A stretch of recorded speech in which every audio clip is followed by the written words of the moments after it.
Universidad Autónoma Metropolitana, como casa abierta al tiempo, está atenta a los retos educativos que se presentan por esta pandemia mundial. Por ello, desea poner a tu alcance materiales audiovisuales que te ayuden a seguir estudiando y aprendiendo. Aquí te ofrecemos el curso Filosofía de Kant, que se imparte en nuestra licenciatura en Filosofía de la UAM, Unidad Iztapalapa. Vamos a seguir en la estética trascendental, las mismas páginas, las 30 y poquito más de páginas que ya había yo mencionado, pero para el caso de la temporalidad voy a introducir un pequeño escrito más, aparte de la estética trascendental. Este es un escrito bastante interesante. Fue un escrito que se encontró hacia mediados de 1980. Fíjense, hace, pues en realidad, poco tiempo, 30 años, hacia mediados de 1980, en una biblioteca de San Petersburgo. Es un escrito muy chiquito y conocemos a ese escrito como la reflexión de San Petersburgo, pero tiene su propio título, el que Kant le puso. Y el título que le dio fue Acerca del sentido interno. Entonces, este pequeño escrito, porque son 2 páginas nada más, pero perfectamente autentificadas como letra y puño de la mano de Kant, letra del puño y mano de Kant, no hay problema en eso. Podemos estar seguros de que estamos frente a un texto de Kant. Además, ha sido bastante bien datado. Este escrito, estas 2 pequeñas paginitas, se escribieron entre 1787 y 1790. Es decir, se escribieron un poquito después de que apareció la segunda edición de la crítica de la razón pura, y que ya saben que apareció en 1787. Entonces, un poquito después de esa fecha está datado este escrito. No voy a entrar en los procedimientos de datación, eso es algo que nos lleva lejos de los objetivos que tenemos en la clase, sino que me voy a servir, como lo he estado haciendo, de la estética trascendental, y en esta ocasión, para hablar sobre el tiempo, además voy a utilizar esa famosa reflexión de San Petersburgo. Bueno, entonces, aquí Kant, junto con la estética, va a tratar del tiempo como forma del sentido interno. Y nos va a decir que esta forma, así como en el espacio la forma era la de la exterioridad, aquí, en el caso del tiempo, la forma es la de la sucesión, la de la sucesividad. Podríamos entonces decir, ¿qué entiende Kant por tiempo? Tiempo es la forma de ordenar o estructurar nuestra experiencia interna, nuestros estados de conciencia, nuestros estados mentales, la forma de ordenar nuestra experiencia interna. Bueno, enseguida tengo yo aquí 2 imágenes. Tengo a Descartes, calificado por Kant como un idealista problemático, y a Berkeley, calificado por Kant como un idealista dogmático. ¿Por qué traigo a colación esto si estamos en la estética trascendental? La traigo a colación porque mucho más adelante, allá hacia A226, anoten esto, A226 y su paralelo B274, Kant se va a ocupar de la refutación de este idealismo. Y sin embargo, como yo ya decía en la sesión pasada, el primer peldaño, el primer escalón de esta refutación al idealismo está aquí en la estética trascendental. Entonces, vamos a decir lo siguiente. Nuestra tesis, la tesis de Kant, la tesis central de Kant, bueno, ¿alguien tiene alguna duda sobre cómo podemos definir al idealismo problemático de Descartes?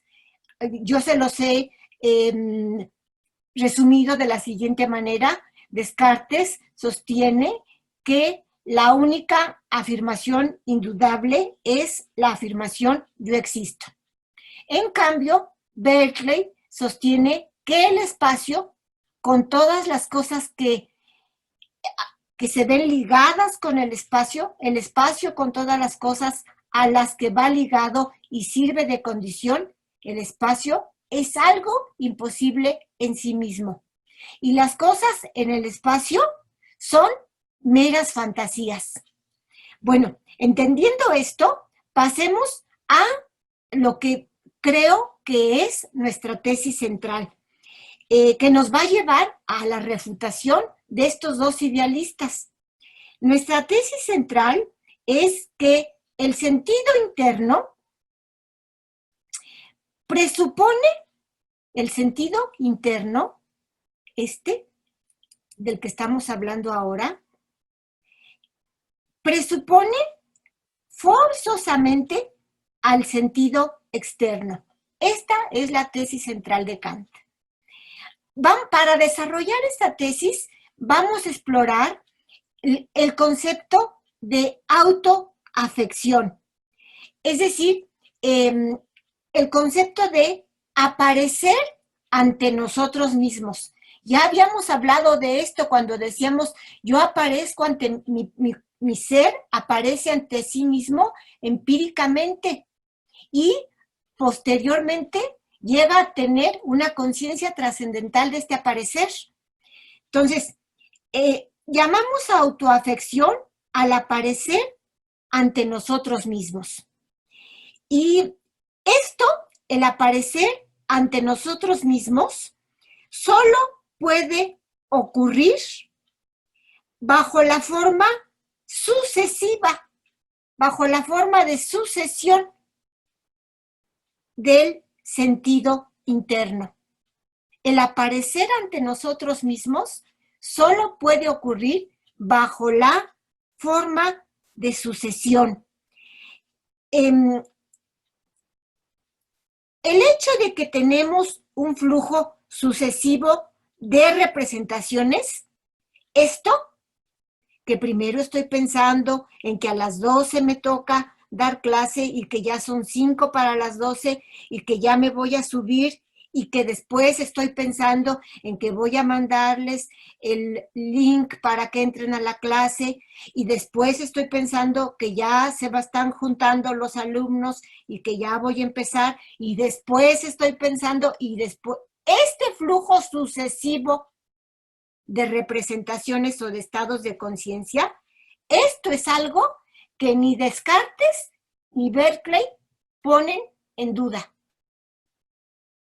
Esto es algo que acepta como indubitable el idealista problemático y, por supuesto, el idealista dogmático.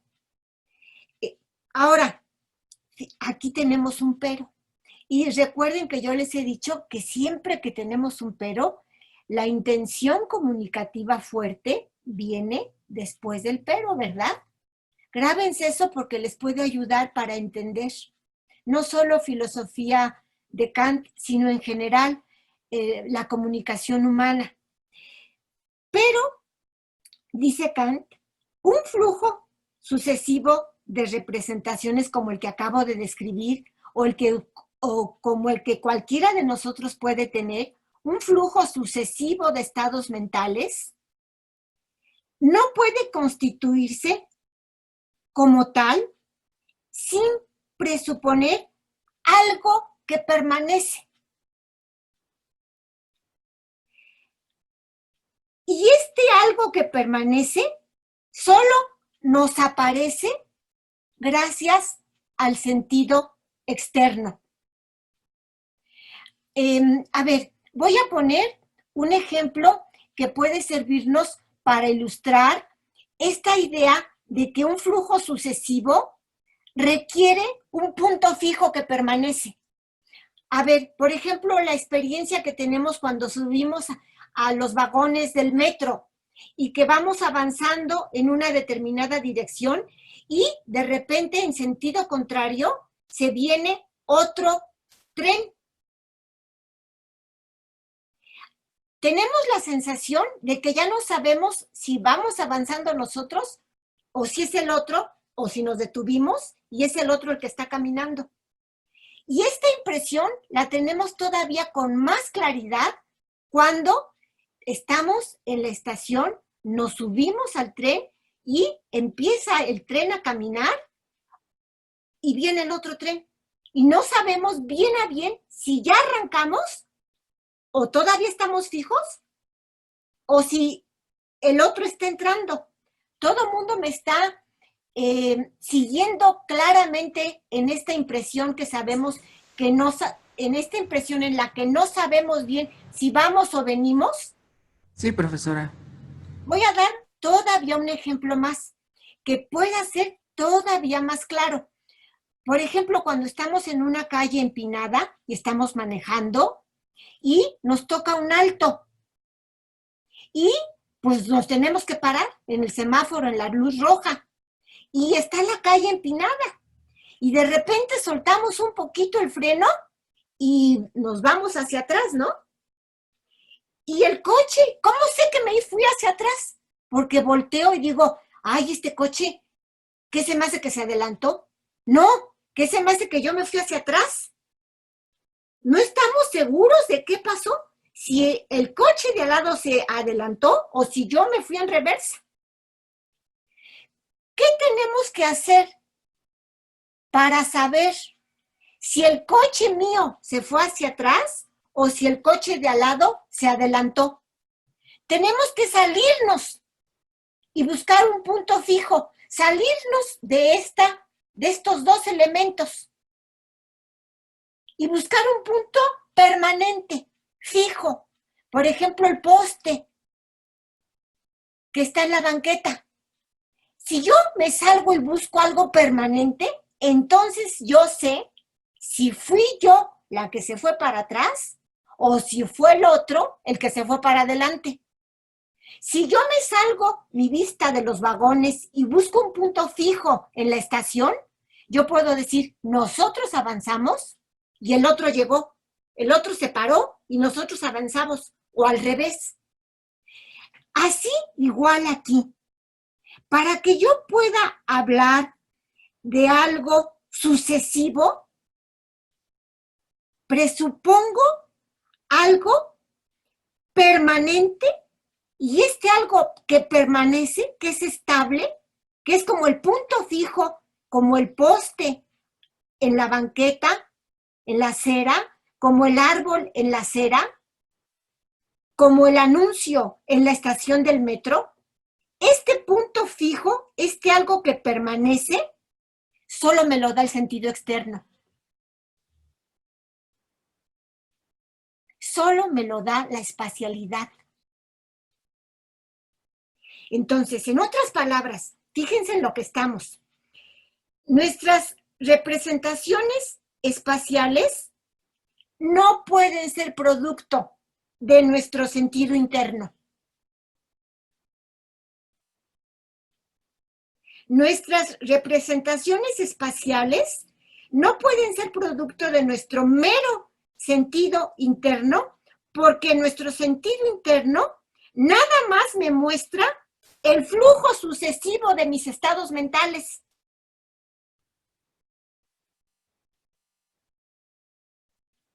El flujo sucesivo de mi historia mental. A ver, si hubieran seres espirituales que no tuvieran corporeidad y que por lo tanto no tuvieran sentido externo, sí podrían tener una historia temporal. Sí podrían tener estados mentales, sí podría haber un antes y un después en ellos, pero nada más. Porque carecerían de una corporalidad.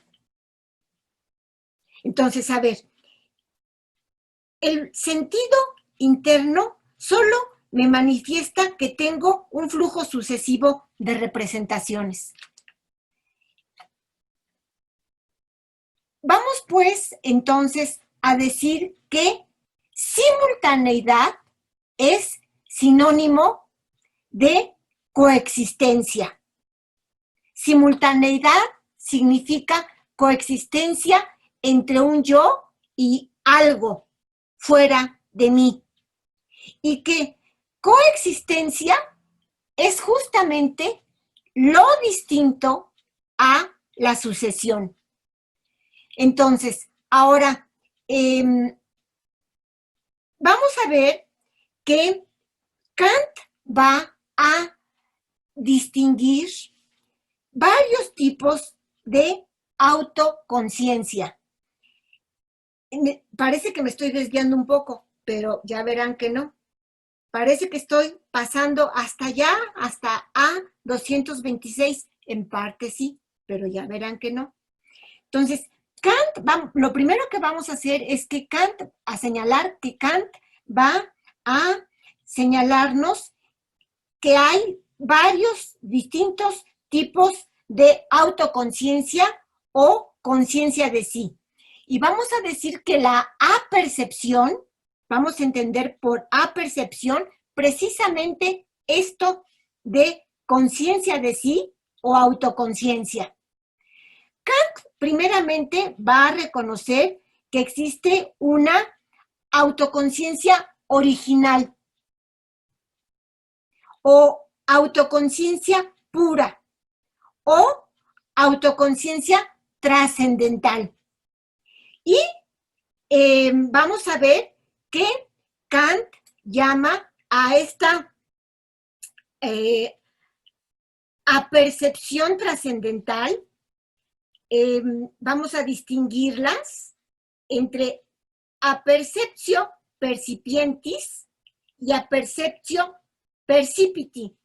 Pero esto nada más lo voy a dejar así señalada su distinción y después voy a regresar a esta distinción dentro de esta apercepción.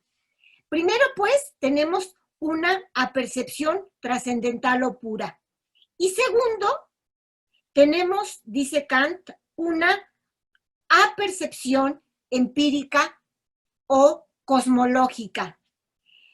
La apercepción trascendental es la primera que dije yo de ella, la aperceptio percipientis. Y la tenemos definida en A116 como la conciencia de la identidad que tiene de sí mismo el perceptor que se sabe idéntico a sí mismo a través de todas sus posibles representaciones. Eso es lo permanente. La conciencia de sí como perceptor. En cambio, la conciencia de lo percibido es la conciencia, es la aperceptio percepiti, es la conciencia de lo percibido y es entonces la conciencia empírica o la conciencia cosmológica. Entonces, aquí por el momento dejo esta distinción porque ya verán que voy a hacer una escalerita. Precisamente voy a subir los peldaños en donde vamos a llegar a partir de la estética hasta la refutación al idealismo. ¿Por el momento alguien tiene duda? Nadie. Seguimos. Bueno, entonces vamos a decir simplemente que, resumiendo, que el flujo sucesivo de nuestras representaciones no puede constituirse en cuanto tal sin que presupongamos algo permanente, algo que permanece ante el sentido externo. Hablemos primero de la apercepción cosmológica. La percepción cosmológica nos manifiesta, aquí vamos a encontrar todo esto que estoy diciendo en esta escalerita que tengo un poquito más abajo en la página 6.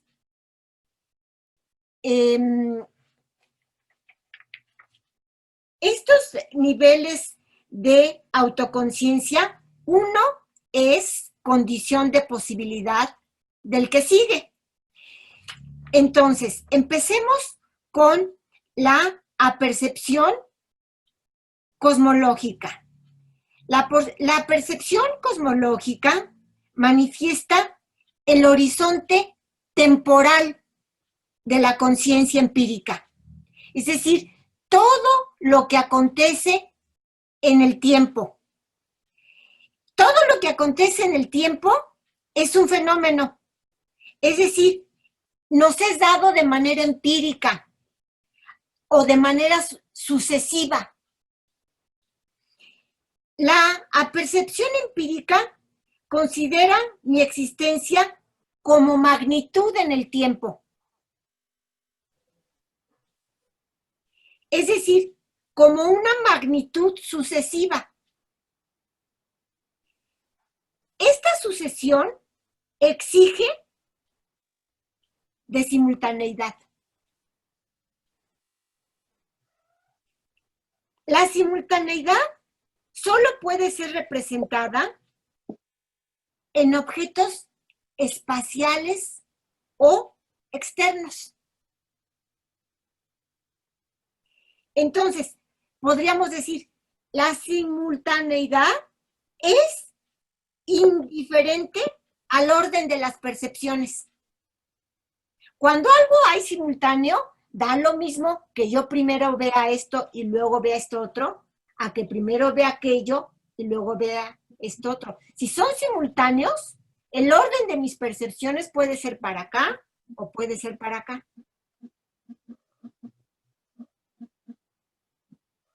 El orden, cuando hay algo simultáneo, el orden de mis percepciones es indiferente. Cuando hay algo sucesivo, el orden de mis percepciones no es indiferente. Entonces, precisamente porque en la simultaneidad es indiferente el orden de mis percepciones, precisamente por esto, la simultaneidad solo se puede representar en objetos espaciales, no en objetos temporales.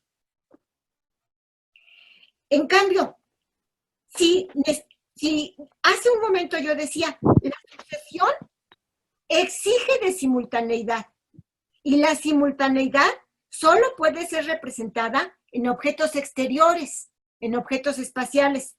Por lo tanto, el objeto exterior es requerido para tener autoconciencia empírica. Yo no podría tener autoconciencia empírica si no tuviera un objeto exterior. Intentando cinchar un poquito esta idea que me parece que es una idea importante de la relación entre espacio y tiempo, podríamos decir, solo podemos determinarnos como magnitudes que tienen existencia temporal sucesiva si suponemos un orden de objetos espaciales que son simultáneos. Oiga. Solo podemos saber que somos magnitudes que tienen existencia temporal o sucesiva, que somos seres en el tiempo, si presuponemos un orden de objetos espaciales simultáneos. Entonces, la autoconciencia empírica establece la simultaneidad entre mi existencia y los objetos percibidos.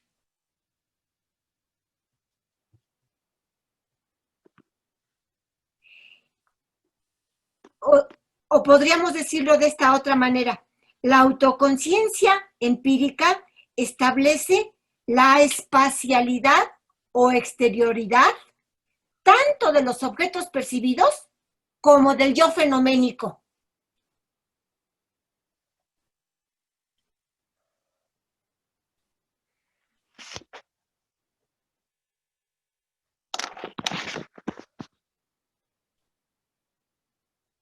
La autoconciencia empírica establece las relaciones de simultaneidad entre el yo y los objetos espaciales percibidos.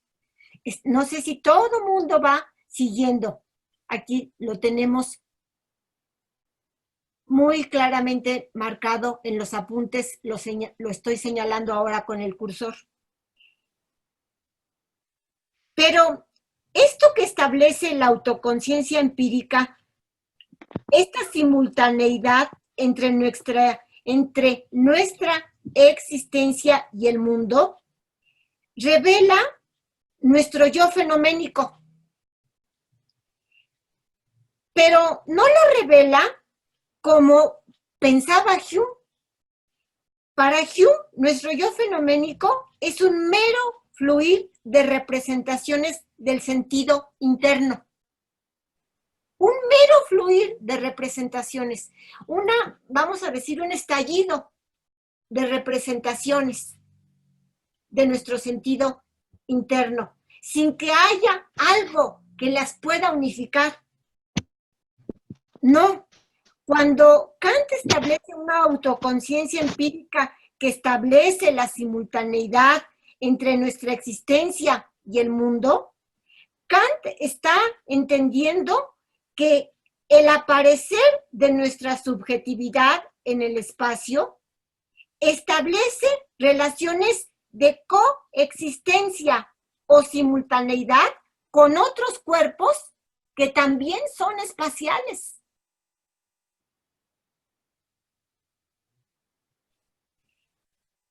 Por supuesto que todo esto que estoy diciendo va a estar muy vinculado con la primera analogía de la experiencia y con la refutación al idealismo, pero eso lo voy a ver después.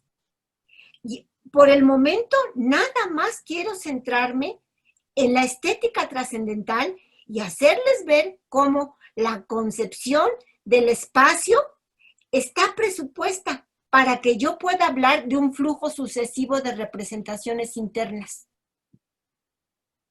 cosa de la cual no duda ni Descartes ni Berkeley. ¿Dudas o preguntas? Todo el mundo me va siguiendo bien, ¿verdad? Sí. Muy bien. Entonces, vamos a decir lo que podría ser un resumen de la tercera analogía de la experiencia, que está totalmente vinculada con lo que acabo de decir sobre la simultaneidad, sobre la coexistencia entre otros cuerpos también espaciales y mi aparecer de mi subjetividad en el espacio. Vamos a decir una especie de resumen. La autoconciencia de sí como un ser perteneciente al mundo espacial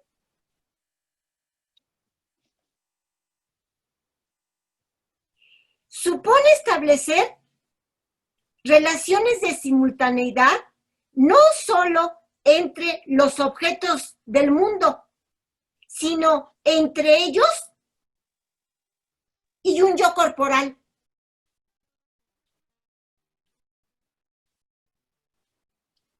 Si yo me considero como perteneciente al mundo del espacio, yo estoy suponiendo que he establecido relaciones de simultaneidad, no nada más entre dos objetos fuera, sino entre estos dos objetos y yo. ¿Qué es lo que hacíamos cuando nos salíamos y volteábamos a aquel punto fijo? O lo que hacemos cuando regresamos y vemos nuestro yo aquí. El primer nivel es condición de posibilidad del segundo nivel.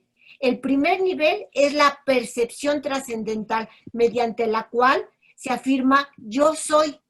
Yo soy ese punto permanente al que se refieren el segundo nivel, el tercer nivel y el cuarto nivel.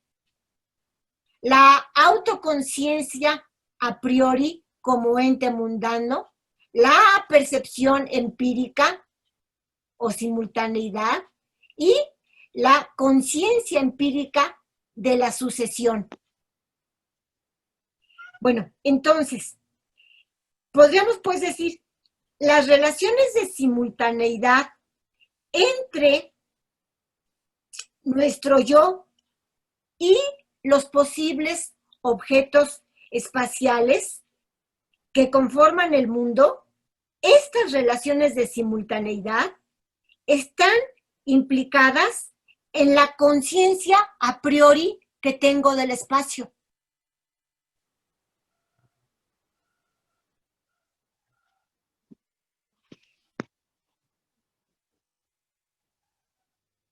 Dicho en otras palabras, el sujeto tiene una conciencia a priori de sí mismo como un ente mundano. Vean el segundo nivel.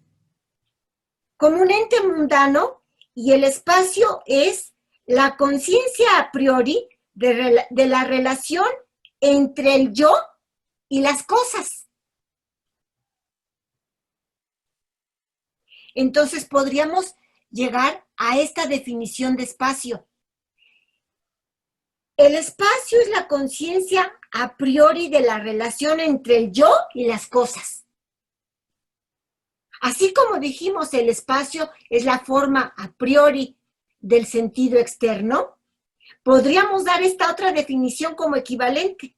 El espacio es la conciencia a priori de la relación entre el yo y las cosas.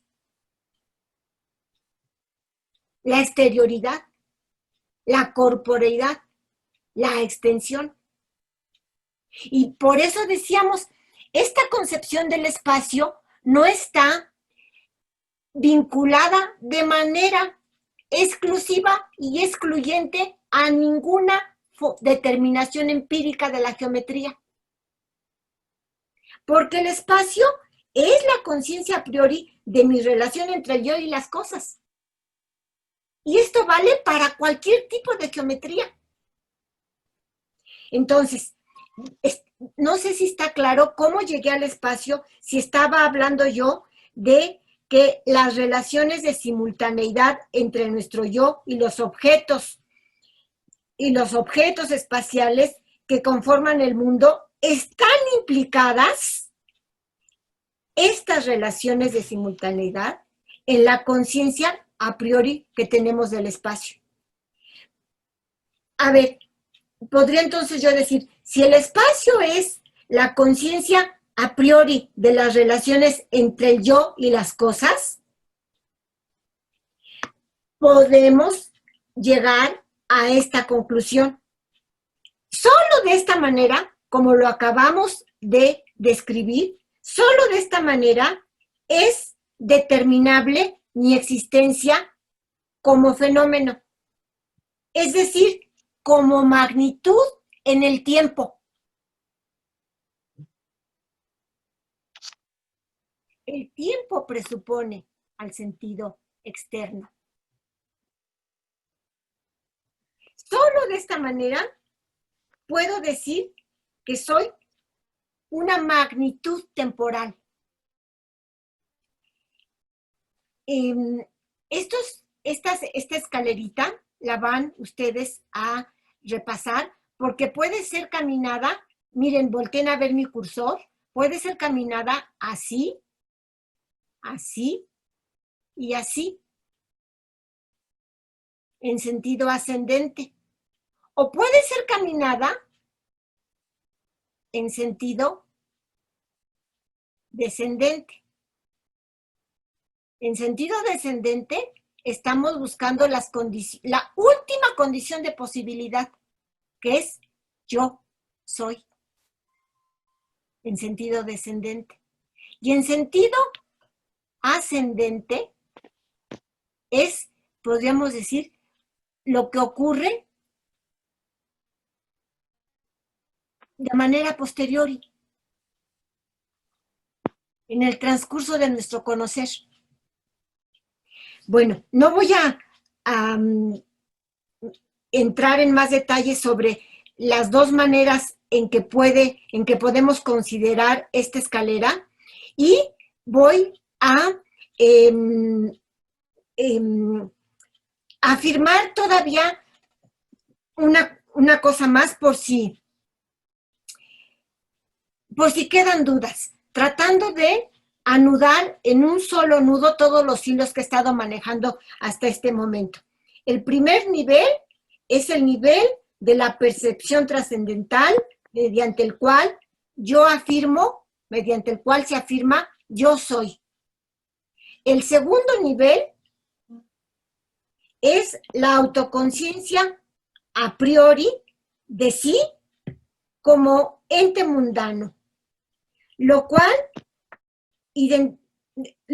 esto se identifica con la intuición pura del espacio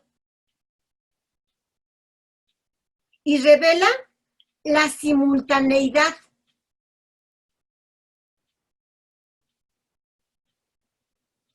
de objetos posibles.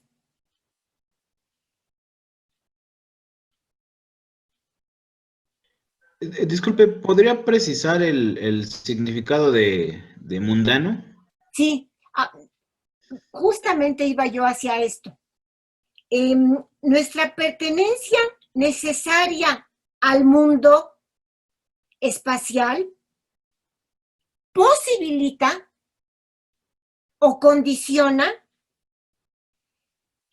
nuestra autoconciencia empírica de simultaneidad con otros objetos. Esto es lo que significa que seamos un ente mundano.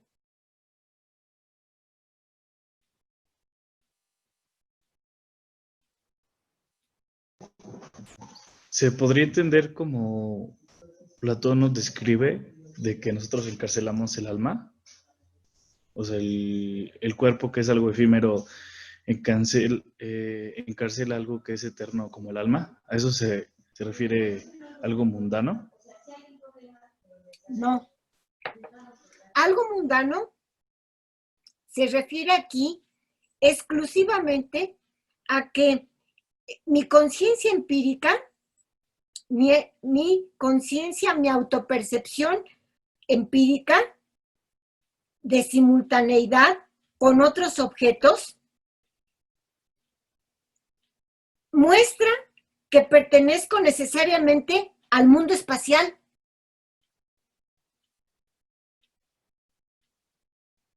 Es lo único que se está diciendo aquí. No estamos hablando de una dualidad entre algo que sea yo y algo que no sea yo. Este yo soy es, podríamos decir, una reflexión a la que llego en el último de los niveles, que es el nivel en donde, voy a decirlo a la inversa, porque yo dije, podemos caminar la escalera en este sentido, o bien en sentido ascendente, o bien en sentido descendente. ¿Qué quiere decir ente mundano? A ver, quiero decir que nos es posible identificar 4 niveles de autoconciencia. El primer nivel es condición de posibilidad del segundo nivel. El segundo nivel es condición de posibilidad del tercer nivel y el tercer nivel es condición de posibilidad del cuarto nivel. ¿Cuál es el cuarto nivel? Ya habíamos hablado del primero y del segundo nivel, del tercer nivel igualmente. Hablemos todavía un poquito más del tercer nivel. El tercer nivel o nivel de la percepción empírica o a percepción cosmológica es el nivel por el cual tengo conciencia de las relaciones de simultaneidad efectivamente existentes, que de hecho existen.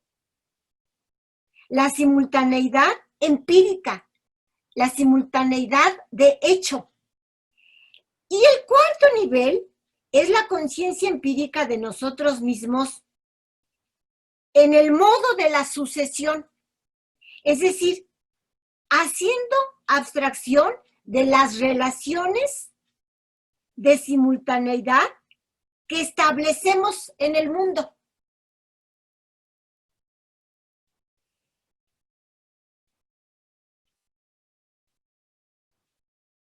Vamos a tratar de hacer un resumen general.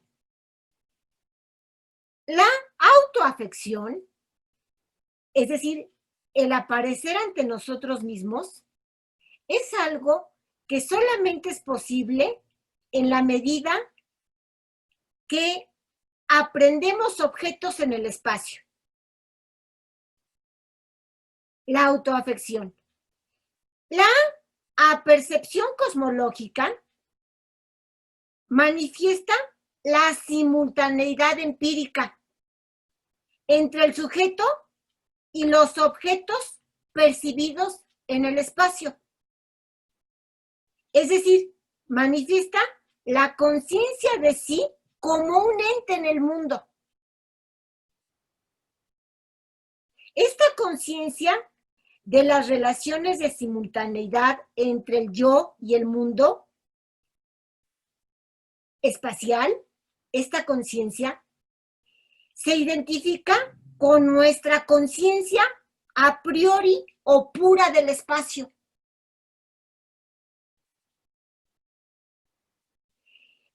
Nuestra conciencia a priori del espacio se identifica con la conciencia de sí como ente mundano. En otras palabras, la representación a priori del espacio se identifica con la intuición de sí mismo como un ser espacial y por lo tanto como un ser corporal.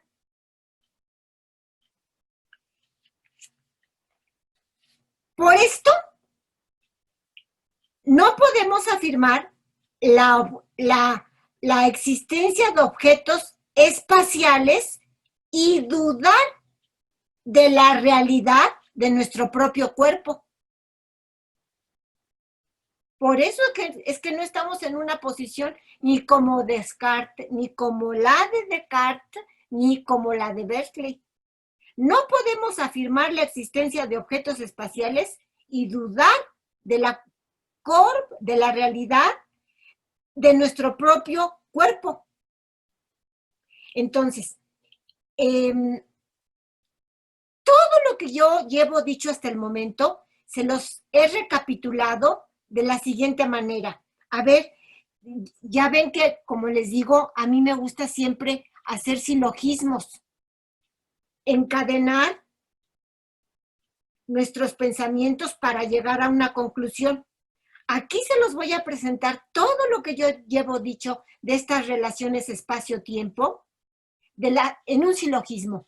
Véanlo cómo lo tengo estructurado. Premisa mayor. Aquí estamos ante un polisilogismo, un silogismo que tiene más de 3 premisas. El sentido, primera premisa, el sentido interno presupone al sentido externo. ¿Alguien tiene duda en esta primera premisa? No. El sentido interno presupone al sentido externo. Segunda premisa. El sentido externo es posible, en última instancia, solo si poseemos a priori la representación del espacio de manera irreductible al sentido interno. Solo si el espacio no queda, vamos a decir, absorbido, chupado en el sentido interno. Tercera premisa. La conciencia de sí como ente mundano, como ser en el mundo, que era lo que estaba preguntando, ¿quién me decía, aclárame más qué es esto de ente mundano? La conciencia de sí como ente mundano, como ser que está en el mundo, implica relaciones a priori de simultaneidad entre el yo y el mundo. Yo soy simultáneo con el mundo. Y de este modo se identifica con nuestra conciencia a priori del espacio. Si juntamos estas tres premisas, podemos llegar a esta conclusión.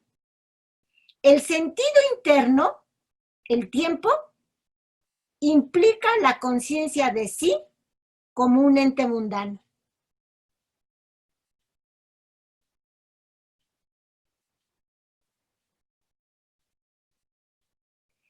Bueno, entonces, casi estoy por terminar esta exposición del tiempo y su relación con el espacio. Y voy a pasar a unos nuevos apuntes, en donde voy a recapitular todo lo que he dicho sobre el espacio y el tiempo. Pero antes de pasar a estos nuevos apuntes, quiero amacizar, quiero hacer más firme la exposición que he tenido con ustedes esta mañana. Para dar cuenta del flujo de representaciones sucesivas que aparecen al sentido interno,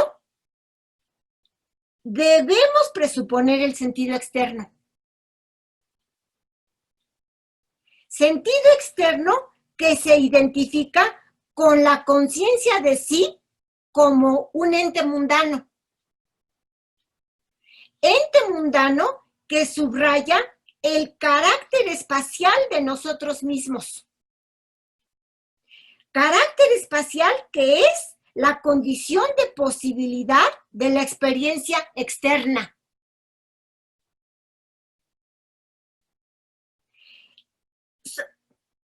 Solamente si somos conscientes de que somos un ente mundano que ocupa un lugar en el espacio, podemos fundar la conciencia de la sucesión de representaciones subjetivas de nuestro sentido interno.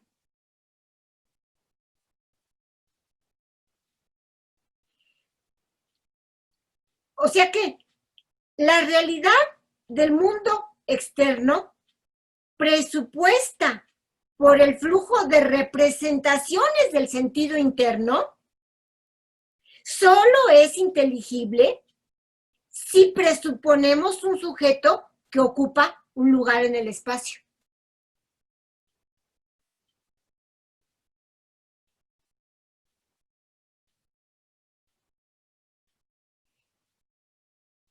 Por eso es que decía yo, el idealismo trascendental distingue, y esta podríamos decir es nuestra última conclusión. El idealismo trascendental distingue varios tipos de autoconciencia. La autoconciencia pura, originaria o trascendental que acompaña todas nuestras representaciones. La autoconciencia empírica de nosotros mismos, que se refiere al aparecer empírico de nuestro propio cuerpo. La autoconciencia empírica del flujo de representaciones en el sentido interno, del flujo de mis estados mentales sucesivos.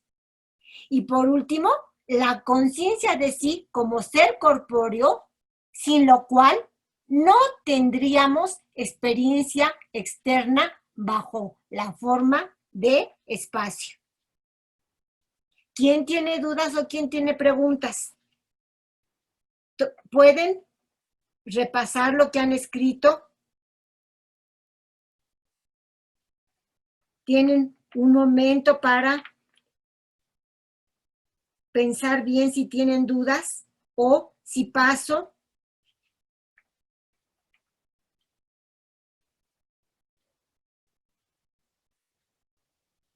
Espacio es la conciencia a priori de la relación entre el yo y las cosas. ¿No tenemos dudas por el momento? Bueno, entonces vamos a cerrar estos apuntes que ustedes ya los tienen compartidos y que si tienen alguna dificultad con estos apuntes o quieren volver a verlos, ahí están, a la mano, su handen, para que estudien, porque el tiempo vuela, pues ya nada más nos queda el mes de octubre y se acaba. Voy a cerrar esta pestaña y voy a traer ahora esta pestaña y voy a ponerla en esta forma y les pregunto si todo mundo la ve con claridad, la ve grande, la ve completa. Sí, sí se ve. Muy bien. Entonces, Sí.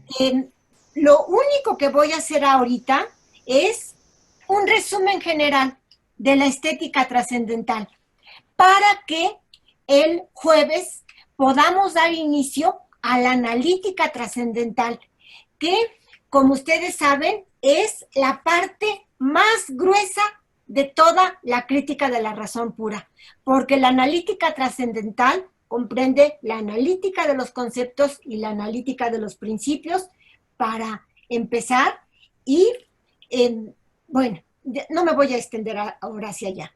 La estética trascendental la podemos definir como la doctrina de la percepción sensible. Y en ella, Kant va a exponer cómo es que la espacialidad y la temporalidad son las formas a priori, las formas trascendentales de nuestra percepción intuitiva, o si gustan, de nuestra percepción sensible. Y aquí podríamos hacer una identidad entre percepción intuitiva y percepción sensible, porque para Kant la única intuición, conocimiento directo e inmediato de algo, es el sensible. No hay para Kant, como por ejemplo para Aristóteles o para Platón, intuición intelectual. El conocimiento intelectual nunca es directo e inmediato, siempre es mediatizado. Entonces, aquí en esta estética, Kant quiere hacer dos cosas. En primera, quiere aislar, es decir, dejar de lado, dejar de considerar todo elemento conceptual que esté acompañando a la percepción o intuición empírica. Quiere dejar de lado todo elemento conceptual. Y en segundo lugar, quiere dejar de lado todo elemento perteneciente a la afección sensorial. De modo que se quedará exclusivamente con la intuición empírica.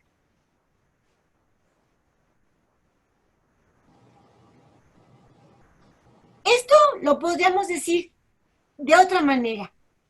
Kant lo que quiere hacer es resaltar lo que la racionalidad, entendiendo por racionalidad ese cubo que yo ya les he presentado en varias ocasiones, ese cubo completo de la razón pura, entendiendo por lo que quiere hacer Kant es presentar lo único que la racionalidad puede a priori proporcionar.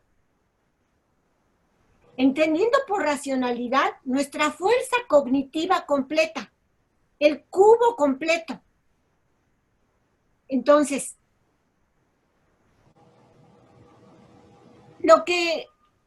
esto que a priori puede proporcionar la racionalidad no es otra cosa que la forma de los fenómenos. Y la forma, en el caso de la sensibilidad, es doble. Hay dos puertas, esta puerta y esta otra puerta.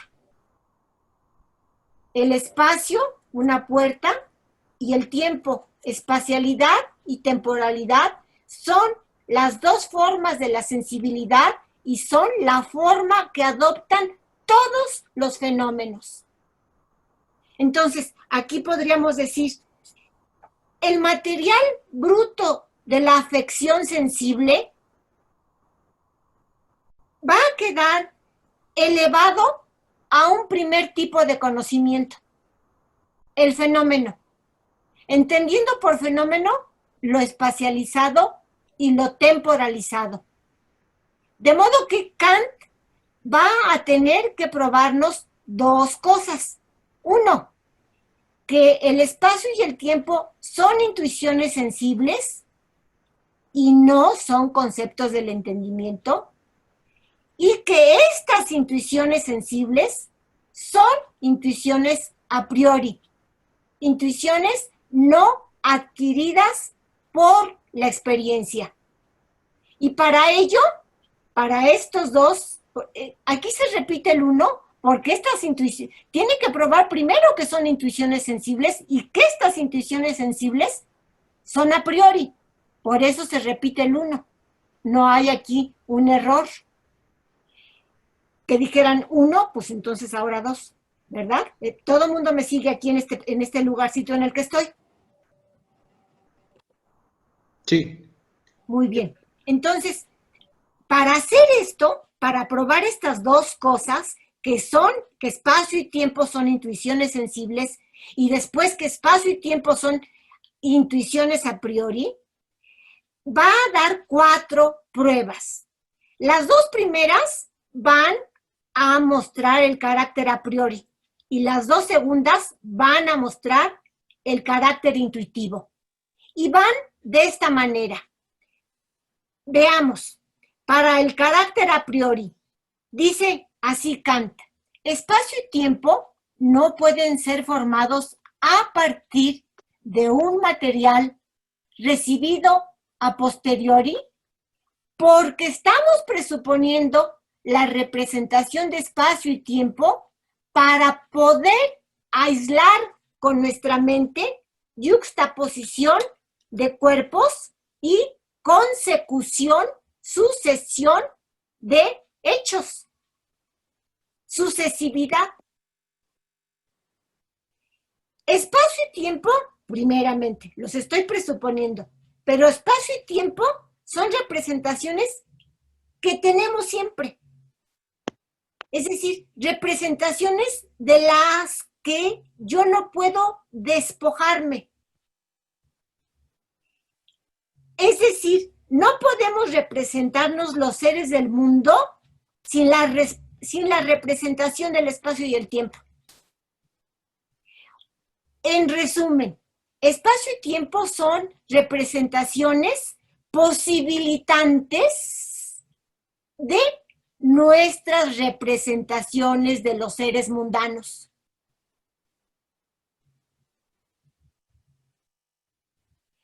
Primero, carácter a priori de espacio y tiempo.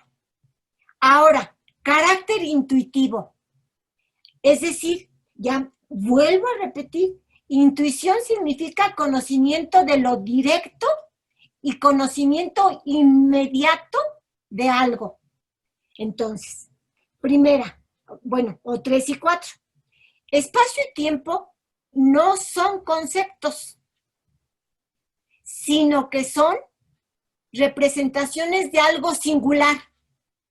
Es decir, nada más hay un espacio y nada más hay un tiempo. Veamos, los conceptos universales están contenidos en los individuos particulares. Por ejemplo, hombre está contenido en Sócrates. En cambio, el espacio y el tiempo no están contenidos en espacios y tiempos particulares. Es más bien al contrario. Los espacios y tiempos particulares están en el único espacio y en el único tiempo. Podría decirse que espacio y tiempo contienen en sí las épocas, las distintas etapas de la historia. Contienen en sí los diferentes lugares geográficos. No hay sino un único espacio y un único tiempo.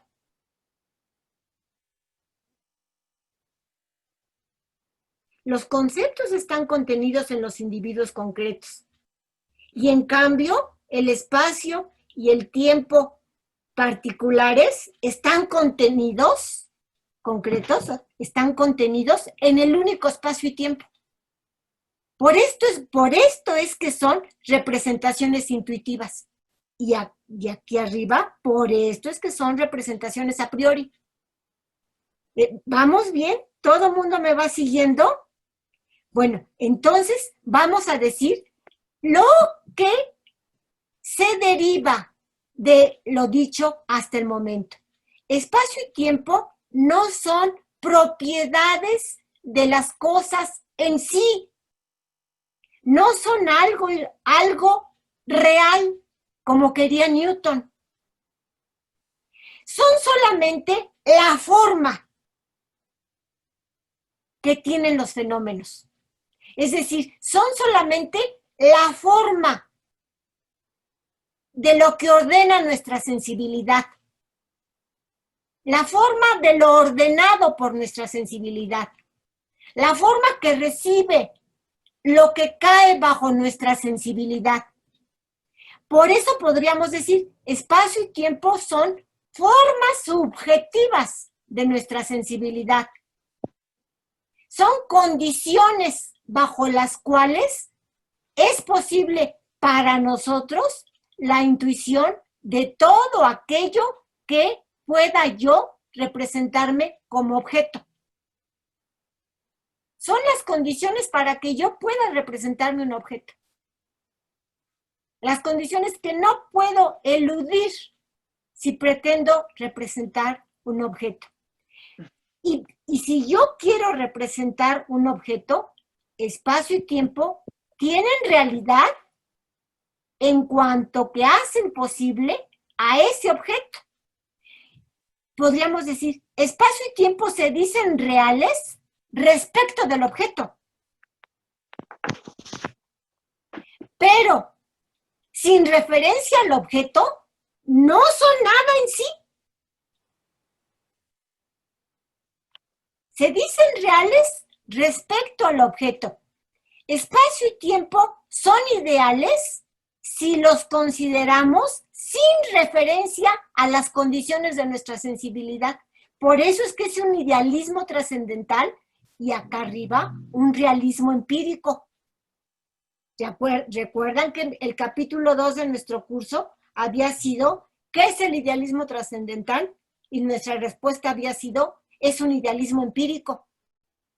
Espacio y tiempo son reales respecto al objeto, pero sin esa referencia al objeto, son ideales. Y por eso dice Kant, en A36 ya se está terminando la estética trascendental, porque llega hasta 40 y pico. A36, B52, dice espacio y tiempo son empíricamente reales y trascendentalmente ideales. Las dos cosas simultáneamente. ¿Por qué tienen realidad empírica? ¿Por qué tiene realidad empírica el tiempo? Porque tiene validez objetiva en relación a todos los fenómenos que se pueden ofrecer a nuestra experiencia. Pero este tiempo tiene idealidad trascendental porque es nada. Y prescindimos de esas condiciones de la sensibilidad. Es nada si no lo atribuimos a los objetos. Bueno, entonces, esto por lo que toca a tiempo.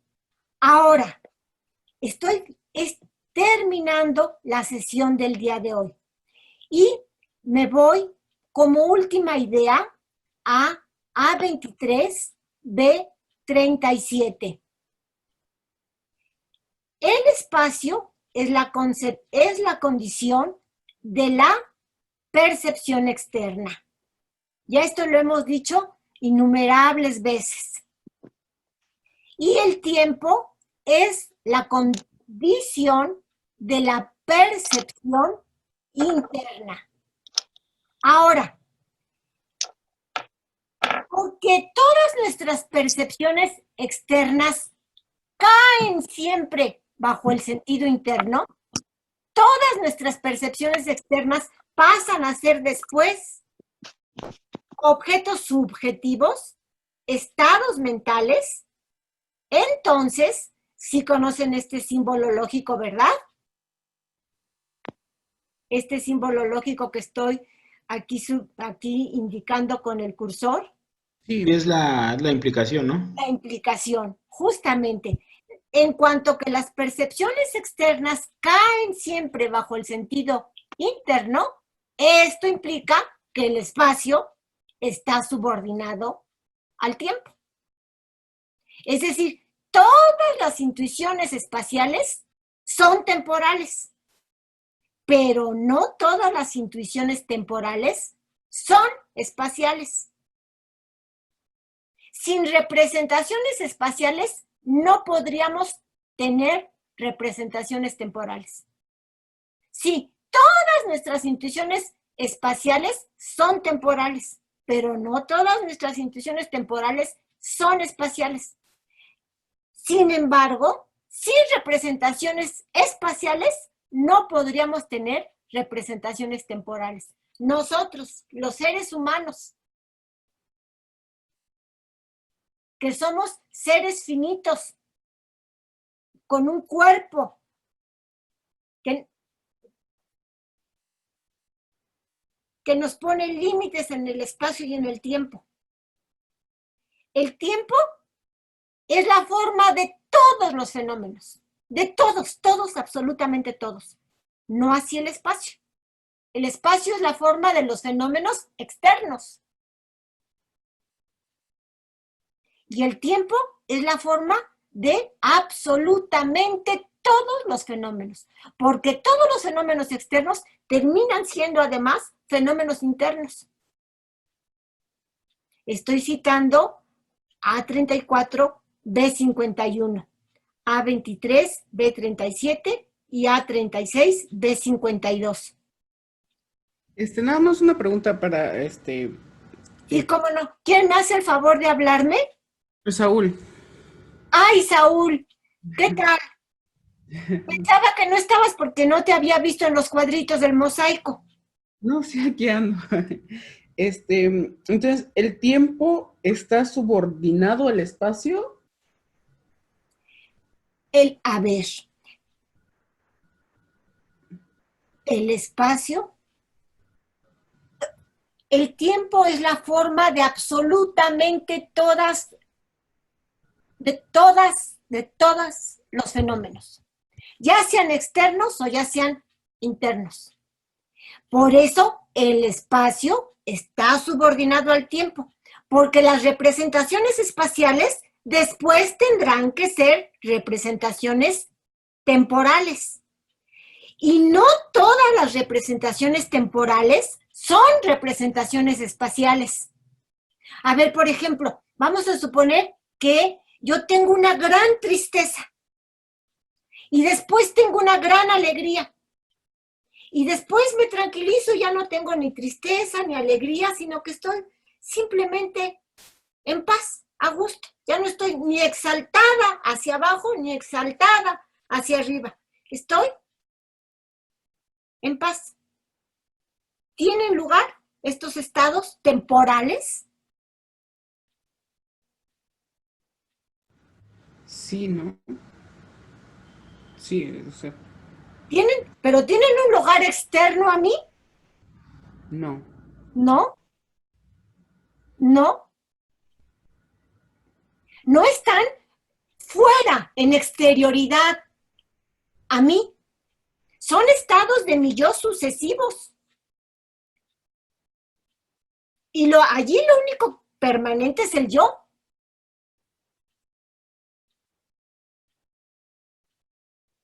Entonces, en ese sentido, el espacio está subordinado al tiempo. ¿Por qué?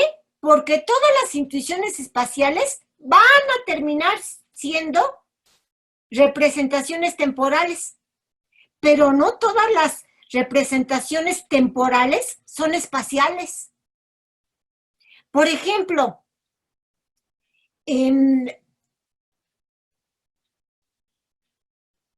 yo quisiera encontrar un lugar en donde estuviera la esperanza, la alegría. ¿Existe ese lugar fuera de mí? ¿Esa representación está afuera de mí en un lugar?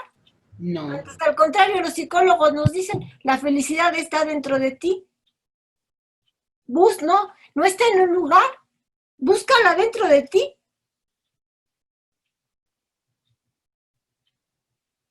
Ahora bien, si bien el espacio está subordinado al tiempo, yo no puedo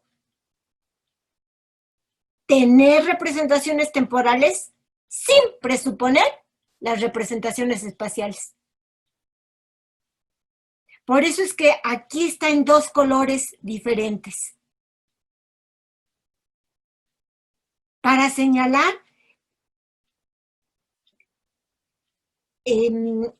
justamente las diferencias entre espacio y tiempo y al mismo tiempo las vinculaciones entre espacio y tiempo. ¿De qué manera espacio y tiempo están vinculados y de qué manera son distintos? ¿Dudas o preguntas? Importante la estética, ¿verdad? Vean, por eso es que yo decía que estamos en el primer escalón, en el primer peldaño de lo que será la refutación al idealismo. Estos apuntes igual los tienen a su disposición. Cuando suba yo los videos, todo el material que les presento, que voy leyendo y explicando, está a su mano. ¿Dudas o preguntas, Saúl? ¿Quieres poner para saludarte ¿cómo se llama? ¿Compartir tu pantalla? ¿O no? No se puede. No hay problema, no se preocupe. Yo porque me gusta siempre verlos a todos. Rodrigo no ha estado desde hace varios días, tampoco ha estado Sebastián, tampoco Sí, Rebeca. ¿cómo no? A Aquí ver, estamos. ¿por qué no los veo? Es que supongo que la configuración de su Zoom no permite que vea a todos al mismo tiempo. Déjenme ver si a lo mejor si hago más grande mi Zoom. Ah, miren, perdónenme. Era simplemente jalarlo más. Aquí estamos todos, no falta nadie. Aquí está Rebe, ya te vi, Rebe. Ya Rodrigo también lo vi. Qué bueno, aquí me da gusto ver que no falta nadie. Me da gusto, quiere decir que no los aburro tanto, ¿verdad? O bueno, eso quiero pensar yo.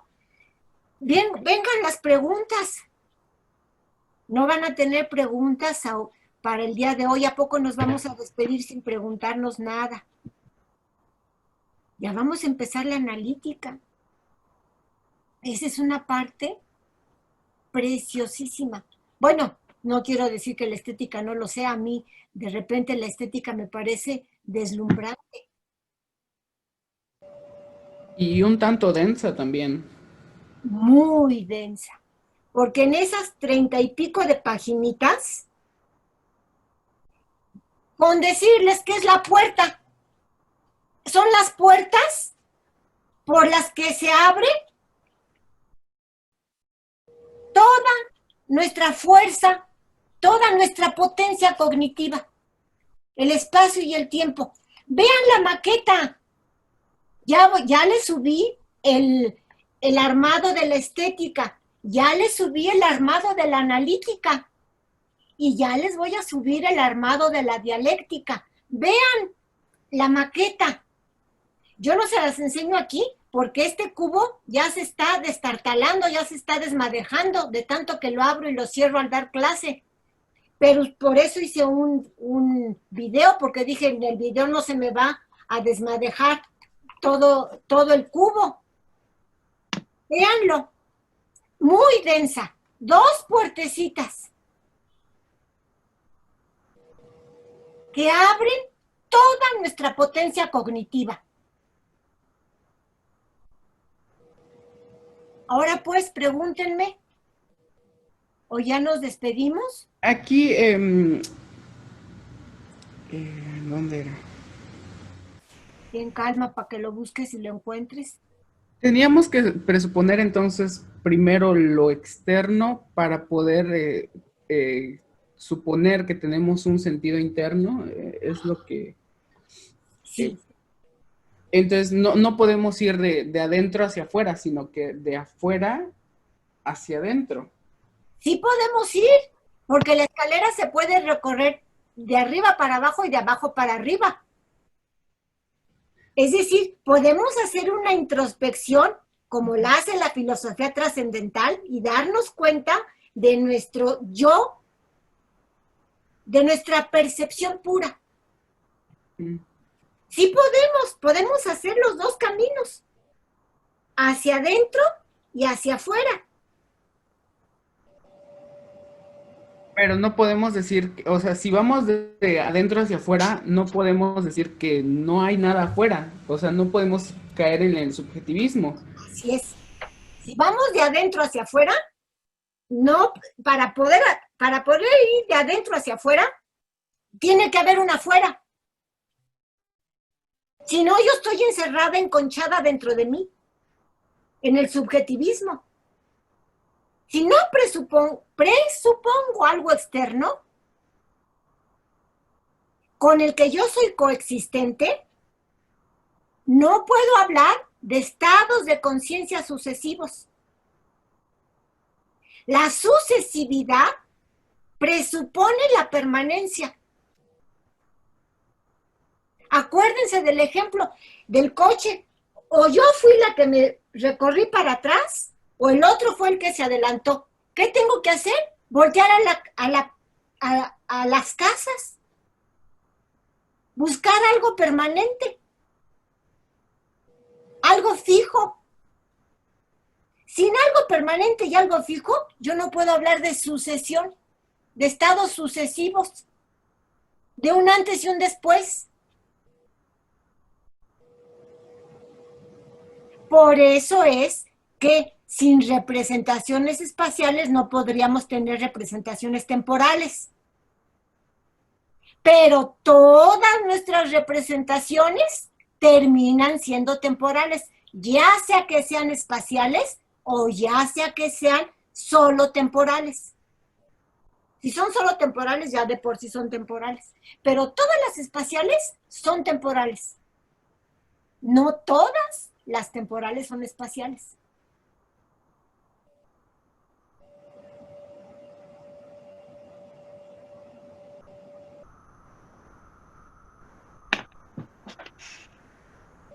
Disculpe.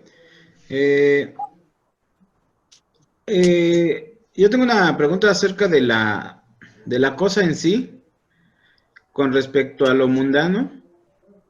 Este, a ver, no me queda claro si, por ejemplo, todo lo mundano es todo lo que existe y podemos conocer. O sea, ¿existe esta identificación entre lo mundano y lo que podemos conocer? O, por ejemplo, hay cosas dentro de lo mundano que forman parte de la cosa en sí, o sea, de lo que no podemos conocer. Te voy a contestar de la siguiente manera, Rodrigo. Recordándote la primera de las metáforas que yo les propuse a ustedes que se imaginaran. Ya, acuérdate que yo les decía, somos como un pescador que lanza su red al mar y que recoge peces, y esos peces, por estar capturados, se convierten en pescados. ¿Qué diferencia hay entre los peces y los pescados? ¿Diferencia real? No hay ninguna. Porque solo hay una única realidad, lo que existe. ¿Qué diferencia hay entre los peces? ¿Real? Ninguna. Pero ¿qué diferencia hay? Si hay una diferencia entre los peces y los pescados, tan la hay que unos andan libres y otros están sujetos por mí. Unos no dicen referencia a mi red y otros sí dicen referencia a mi red. Lo que conozco es lo que dice referencia a mi red, a mi estructura a priori, a mis condiciones a priori o epistémicas. Lo que no dice referencia, por definición, me va a permanecer desconocido. Pero no porque haya dos realidades diferentes, la realidad de lo conocido y la realidad de lo desconocido. No porque haya dos mundos distintos, a la manera de Platón. El mundo de las ideas, que es el mundo de lo verdaderamente real, y el mundo de lo sensible, que es el mundo de las apariencias. Aquí, en Kant, nada más hay un solo mundo, el mundo de los fenómenos. Y yo puedo el mundo de lo conocido. Sin embargo, Kant no identifica pensar con conocer. Y por ese motivo puede pensar que existan cosas no conocidas. Puede pensar un avance en el conocimiento, porque voy conociendo cosas que antes yo no conocía, pero siempre de manera fenoménica. Siempre me aparecerán bajo las condiciones de espacio y tiempo, porque hasta el momento vamos en la estética. Y este mundo conocido siempre me va a aparecer bajo las condiciones del entendimiento. Cuando empecemos la analítica, que veamos cuáles, así como espacio y tiempo son las formas a priori, las formas trascendentales de la sensibilidad, las categorías del entendimiento son las formas a priori con las que pensamos. Estas son las formas con las que intuimos, estas. Y las categorías son las formas con las que pensamos. Intuición y pensamiento da lugar a conocimiento. Lo conocido es la unión de intuición más pensamiento. Eso es lo conocido. Claro que yo puedo pensar algo. Dice Kant, puedo pensar lo que yo quiera con tal de no contradecirme. ¿Conocer? No. Conocer está limitado a que estas puertas se abran. Conocer necesita que estas puertas se abran.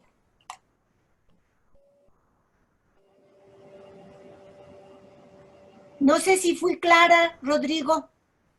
Sí, sí, ya recordando lo de los peces y los pescados, ya se soluciona mi duda. Se soluciona tu duda. Bueno, ¿quién por ahí tiene más dudas, preguntas? ¿Han estado leyendo las pestañas que les he puesto de lecturas? Porque en algunos comunicados que he tenido me dicen que les está costando trabajo Kant. Y ya les he dicho yo que, pues, si este es su primer contacto con Kant, pues sí, cuesta trabajo, pero que tenemos la magnífica asimilación que hizo de Kant García Morente, presentándonos un Kant totalmente claro, pero esa claridad no está en demérito de la precisión. Por hacerlo claro, lo convierte en impreciso. Por eso es que siempre recomiendo, si nunca has leído a Kant, lo primero que has de leer es la exposición de Manuel García Morente. Y ya después entras poco a poquito en las aguas torrenciales de la crítica de la razón pura, porque es un mar inmenso y de una fuerza que te jala, ¿verdad? Que no sabes. Así es un océano en donde el que no está bien entrenado para nadar, pues lo va a revolcar. Lo va a revolcar esa fuerza de ese océano que es, de esa potencia del intelecto kantiano. Va a decir, pues sí, no es un nadador avesado, va a decir, me lleva la ola. Dudas o preguntas, jóvenes, todo lo que me quieran decir, anden, no tengan temor. O ya nos despedimos. Bueno, entonces, la analítica trascendental. ¿Le parece si la próxima clase empezamos, no sé, o sea, dedicamos unos minutitos para las preguntas? Es que ahorita todavía está un poco... Como que están asimilando. Ujú.